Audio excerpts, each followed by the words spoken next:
Datanglah Immanuel, tebus umatmu Israel, yang dalam berkeluh kesah menanti penolongnya. Bersoraklah, hai Israel, menyambut Sang Immanuel.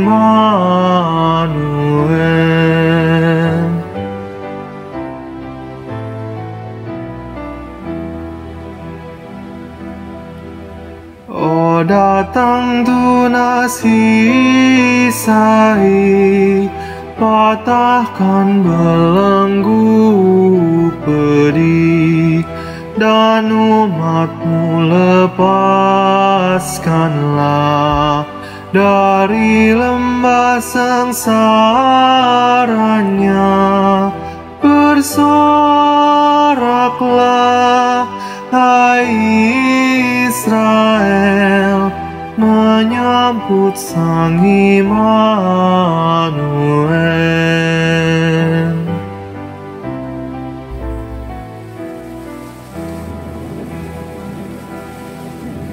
Oh, surya pagi datanglah, dan jiwa kami hiburlah. Halaukanlah gelap seram, bayangan baut yang kejam. Bersoraklah, hai Israel, menyambut Sang Immanuel.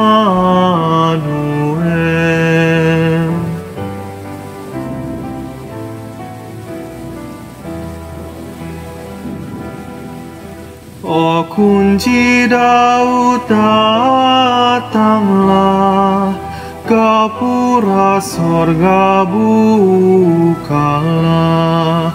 Tutuplah jalan seteru, supaya selamat umatmu. Bersoraklah, hai Israel, menyambut Sang Immanuel.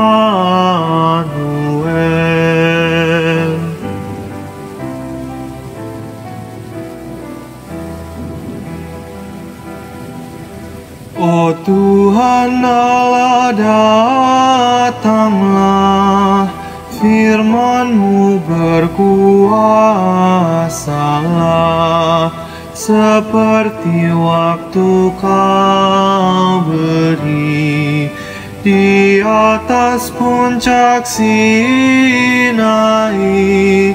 Bersoraklah, hai Israel, menyambut Sang Immanuel.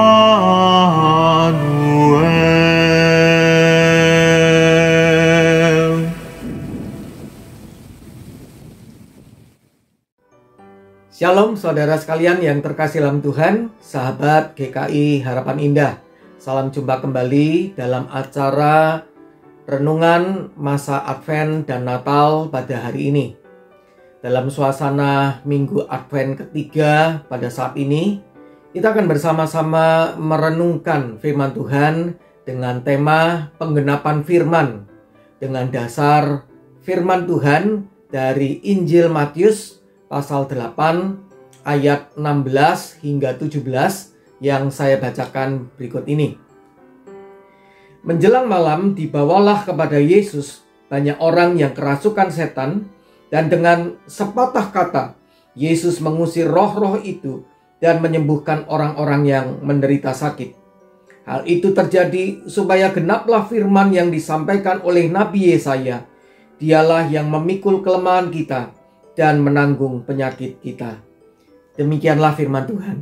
Saudara sekalian, catatan peristiwa di dalam Injil Matius pasal 8 ayat 16 hingga 17 yang telah kita baca tadi paralel dengan catatan dalam Injil Markus pasal 1 ayat 32 hingga 34 dan Injil Lukas pasal 4 ayat 40 hingga 41. Bila kita memperbandingkan bagian Alkitab yang telah kita baca tadi dengan Injil Matius pasal 8 ayat 5 sampai 15, Markus pasal 1 ayat 21 hingga 31 dan Lukas 4 ayat 31 hingga 39, kita mendapatkan bahwa peristiwa ini terjadi di kota Kapernaum, sebuah kota di daerah pantai sebelah barat laut dari Danau Galilea.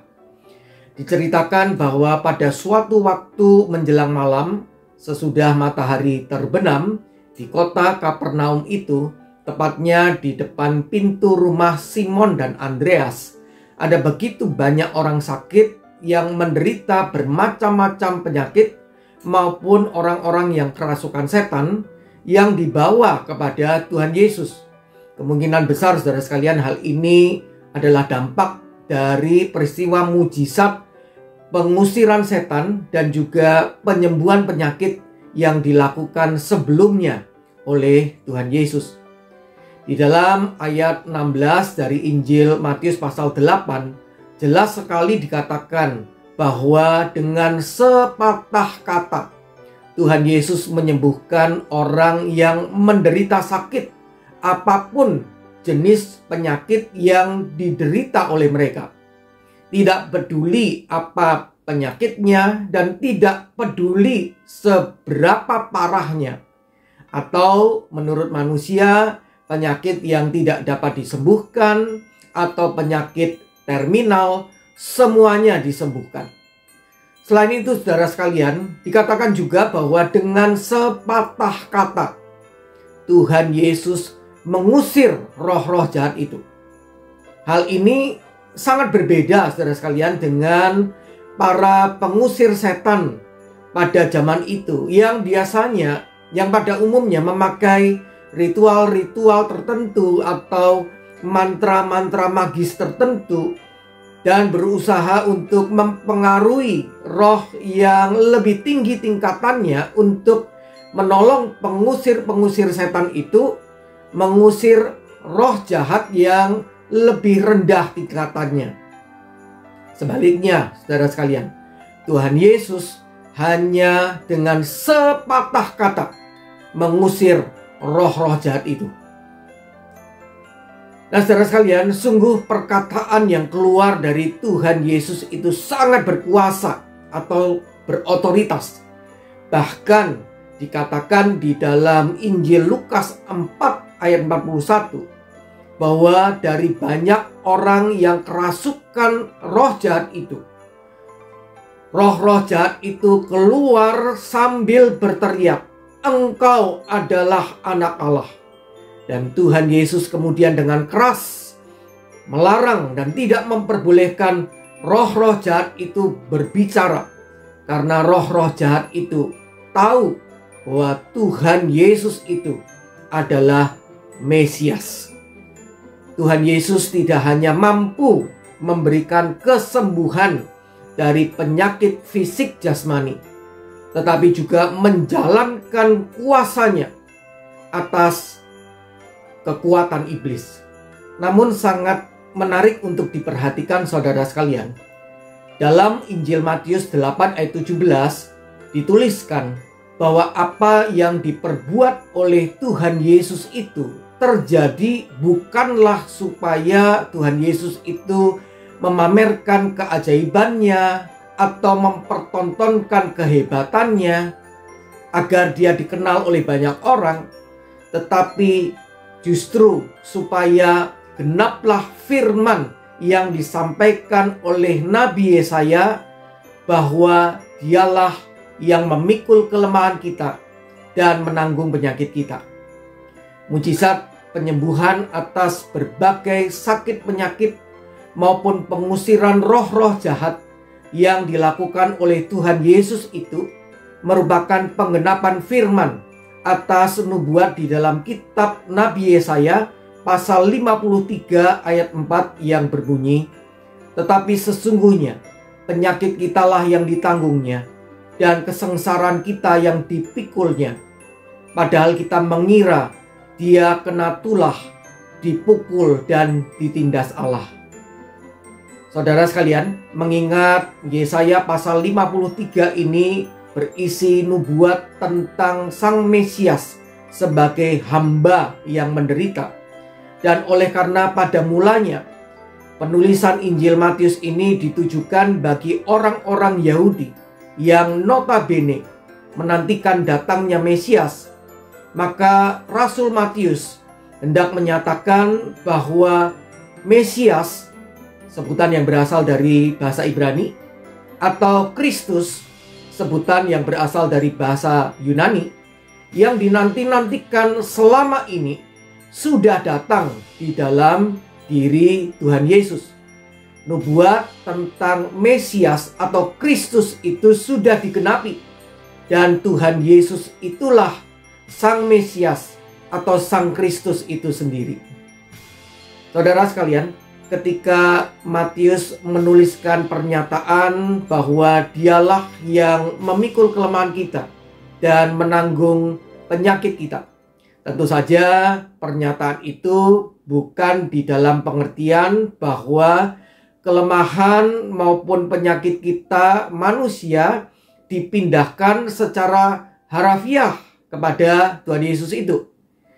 Maksudnya misalnya ketika Tuhan Yesus Sang Mesias itu menyembuhkan orang sakit, maka sakit penyakit dari orang itu akan pindah ke dalam diri Tuhan Yesus, sehingga Tuhan Yesus sekarang yang terkena penyakit itu. Atau ketika Tuhan Yesus mengusir setan dari orang yang kerasukan setan, maka roh jahat dari orang yang kerasukan setan itu akan pindah ke dalam diri Tuhan Yesus, sehingga gantian Tuhan Yesus yang kerasukan setan. Tentu saja bukan seperti itu, saudara sekalian. Akan tetapi pernyataan bahwa dialah yang memikul kelemahan kita dan menanggung penyakit kita hendak menegaskan paling sedikit ada 3 hal, saudara sekalian.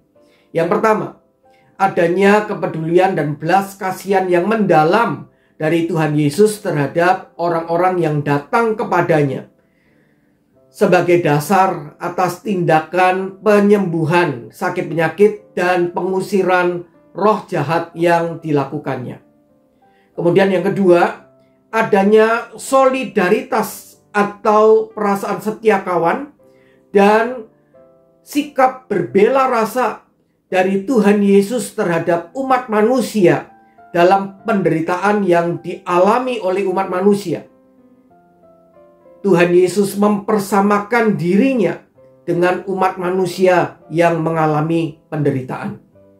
Dan yang ketiga, saudara sekalian, adanya bukti bahwa Tuhan Yesus telah memenuhi penggenapan firman nubuat tentang Mesias, hamba yang menderita. Kehidupan dan pelayanan Tuhan Yesus secara total sebagai hamba Allah yang menderita itu tidak terbatas hanya pada kematiannya di kayu salib demi menyelamatkan umatnya dari dosa mereka, tetapi membentang sepanjang pelayanannya di dalam masa kedatangannya yang pertama di dunia ini, sejak ia lahir di sebuah kandang di Bethlehem hingga wafatnya di atas kayu salib. Saudara sekalian, dengan demikian kita mendapatkan bahwa Tuhan Yesus yang telah memenuhi penggenapan firman nubuat sebagai Mesias atau Kristus dan hamba yang menderita, sungguh memiliki kepedulian dan belas kasihan yang mendalam terhadap kita, mau solider dan berbela rasa dengan kita, bahkan juga mau menderita demi menolong dan menyelamatkan kita. Terkait dengan minggu ketiga dalam masa Advent yang merupakan minggu sukacita, karena masa penantian kedatangan Tuhan itu akan berakhir dan Tuhan yang kita nanti-nantikan itu pasti akan datang. Kiranya kita boleh tetap bersukacita dalam kehidupan ini, karena ada Tuhan Yesus yang penuh dengan kepedulian dan belas kasihan terhadap kita, serta setia kawan dan berbela rasa dengan kita. Dan kiranya di dalam pergumulan hidup apapun juga, kita tetap percaya, bahkan semakin percaya akan kepedulian, belas kasihan, solidaritas, dan bela rasa dari Tuhan Yesus kepada kita. Tuhan Yesus yang sama, yang telah memenuhi penggenapan firman nubuat sebagai Mesias atau Kristus dan hamba yang menderita. Amin. Saudara sekalian, marilah kita bersama berdoa. Ya Tuhan, terima kasih untuk firman-Mu pada hari ini. Kami bersyukur, bersuka cita, karena ada Engkau Tuhan, yang penuh dengan kepedulian, belas kasihan, bela rasa, dan juga kesetiakawanan di dalam kehidupan ini. Tuhan, di dalam pergumulan apapun yang mungkin kami hadapi, kiranya kami tetap bahkan semakin percaya kepada Tuhan. Terima kasih Tuhan. Hanya di dalam nama Tuhan Yesus kami berdoa. Amin. Sampai berjumpa kembali saudara sekalian. Kiranya Tuhan memberkati kita semua.